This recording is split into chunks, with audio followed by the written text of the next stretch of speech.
ہر نماز کا 1,00,000 کے برابر ثواب ہے۔ تو ہمیں کوشش کرنی چاہیے کہ ہم زیادہ سے زیادہ حرم کے اندر جا کر کے نماز پڑھیں۔ حرم مکی کے اندر بہت سارے لوگوں کے ذہنوں میں یہ بات بیٹھی ہوئی ہے کہ ہمیں مکہ جانا ہے عمرہ کرنے کے لیے تو مدینہ بھی جانا ضروری ہوگا،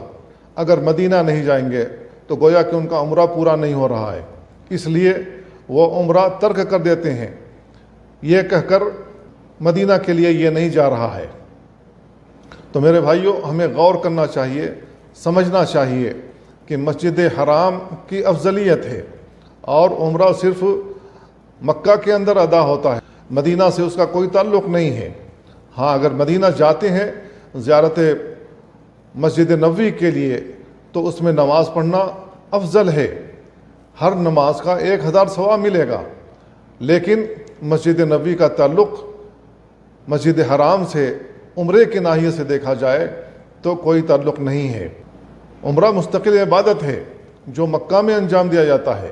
حج مستقل عبادت ہے جو مکہ میں انجام دیا جاتا ہے، اس کا تعلق مدینہ سے نہیں ہے۔ لیکن جو شخص مکہ جاتا ہے اور پھر مدینہ کا سفر کرتا ہے تو ایسی صورت میں اسے مسجد نبوی کی زیارت کرنی چاہیے اور وہاں اللہ کے نبی